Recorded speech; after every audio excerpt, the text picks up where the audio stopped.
Hey friends, Ash here with gentsscents. Hope you're doing well. Today I'm going to be going over with you guys some fragrances that I'm going to wear this summer, even though they were made for cool weather. I'm a rebel. Whoa. So one of the rules with fragrances is that you're only supposed to wear them during the season they were designed for. So summertime fragrance during the summer, or wintertime fragrance during the winter. What if I told you though that you could wear fragrances outside of the seasons they were designed for? Yeah, pretty crazy. So let's go ahead and just jump right into this.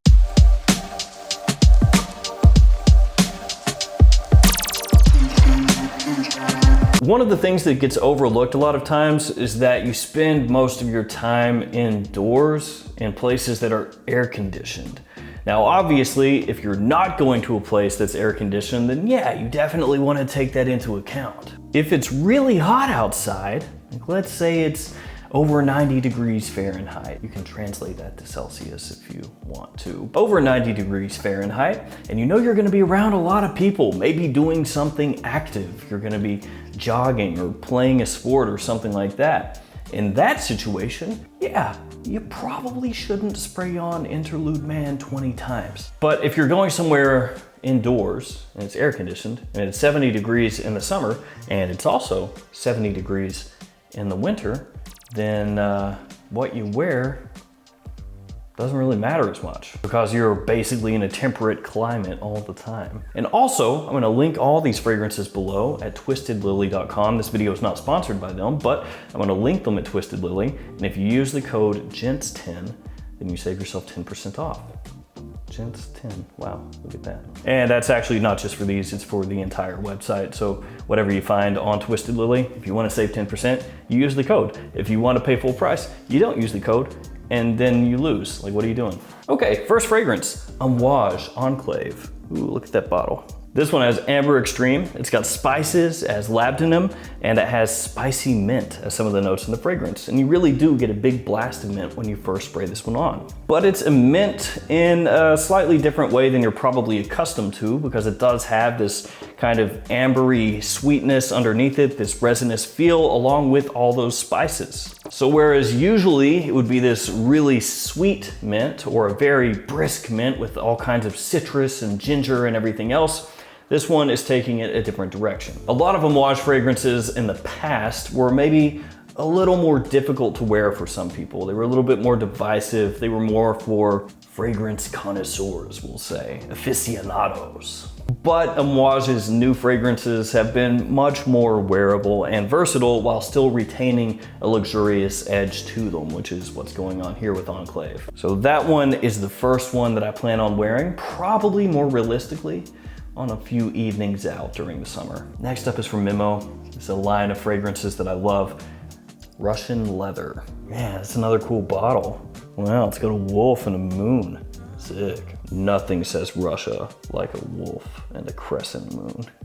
Yeah. This one is a really green leather fragrance. There's cypress in here, there's basil, there's fern, and there's pine tree, all mixing together with the leather. And like lots of fragrances in this line, even though leather is one of the main parts of the fragrance, it's not really the focal point. In African leather, for example, which is my personal favorite from the line, you have this sweet spiciness that is more the focal point of the fragrance. Then in Italian leather, you have this tomato leaf going on, which is just as prominent as the leather. So with a lot of the fragrances in this line, it's more so, hey, what do you want leather to play along with more so than here's leather and we're doing a few other things in the background. The leather is here, everything else is right there with it. So this is for people that really want a green, piney, foresty sort of smell to go along with their leather, and it's really well done. And even though on the front of that bottle you've got a wolf howling at the moon and it looks all dark and mysterious, the fragrance itself is not really all that dark.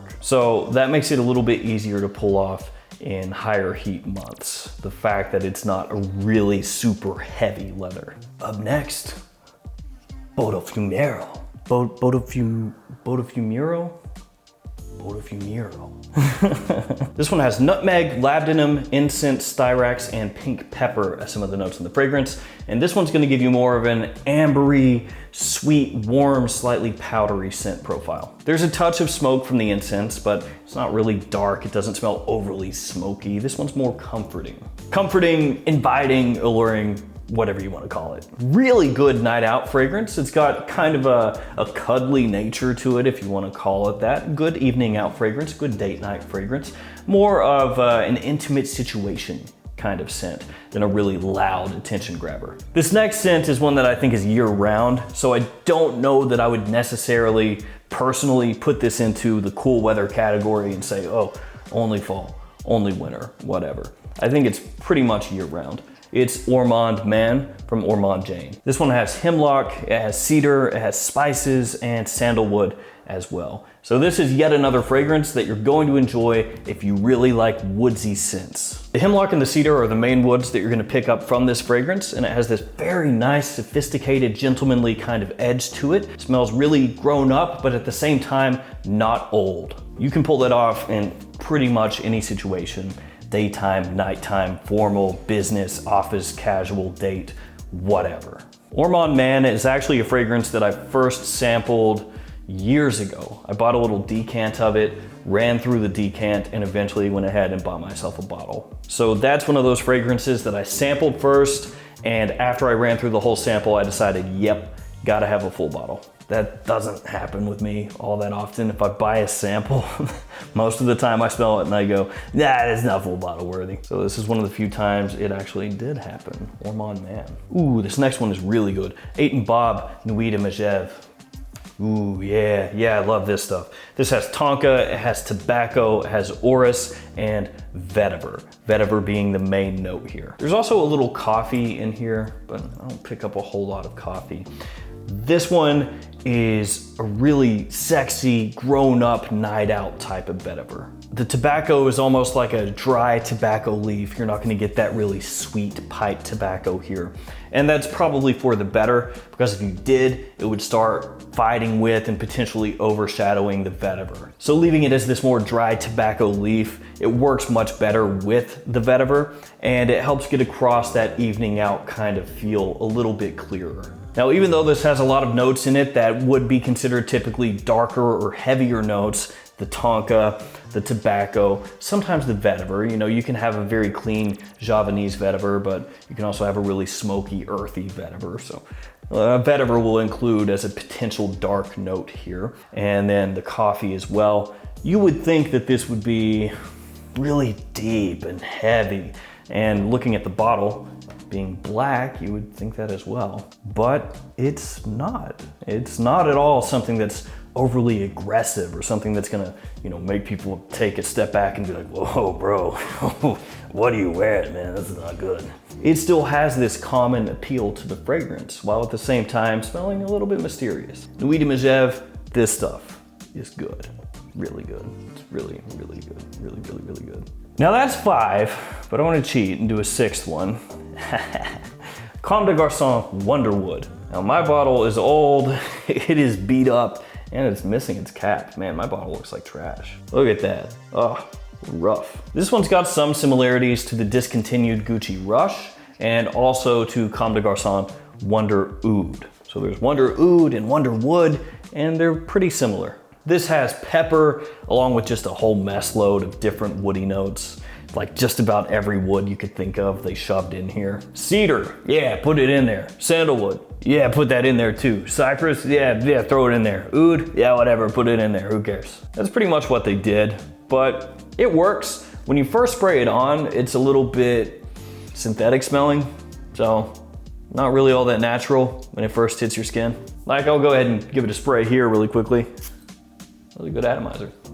Yeah, not great. That first couple minutes before it settles down, no, not good. So if you've never smelled that before and you get a sample or a bottle or whatever, be aware of that when you first spray it on, it's probably not gonna be the best thing you've ever smelled. Let it settle down, let it dry down, and it gets a lot better. Trust me, it becomes a very woodsy scent with a peppery characteristic the whole way through. Enormously versatile. You can pull that off daytime or nighttime, pretty much year round. You would just dial your sprays up or down, depending on where you're going, what you're doing, who you're gonna be around. The bottle's a pain. Frankly, I don't like it. It's like the Bulgari Aqua bottles. It's just such a pain in the butt. You know, they just sit flat like this unless you get a holder for them, and then it can hold them up. But you know, why not just make it where it can stand? I mean, come on. It looks like a pocket communicator or something, like I'm in a sci-fi show. Comme des Garçons, Wonderwood. The bottle sucks. I'm sure there's some people out there that are gonna say, no man, you don't get it, the bottle's great. Is it though? So Wonderwood in this list is gonna be pretty much like Ormonde Man was. It's really nice woodsy fragrance that's very versatile. I would say between the two, Wonderwood is a little bit more aggressive, a little bit more in your face. Ormonde Man, a little bit more refined. And that one, Wonderwood, is going to wrap up this list of technically 6 different cool weather fragrances that I'll wear this summer. And as I mentioned, yeah, a lot of these may be more evening fragrances in the summer, but that's still during the summer. Sometimes a great daytime fragrance in the winter makes a great evening fragrance in the summer. But it doesn't work the other way around. A great daytime fragrance in the summer, maybe not the greatest night out fragrance in the dead of winter. It's 10 degrees below zero and this light blue is not pushing out at all. All right guys, that's gonna do it for me. Thanks for hanging out with me today. Thanks for all your support. Again, check these out at Twisted Lily. Code GENTS10, save yourself 10% off. All right guys, that's gonna do it for me. As always, thanks for hanging out with me today. Thanks for all your support. Stay safe out there. I'll see you tomorrow with another fragrance video. See you guys later.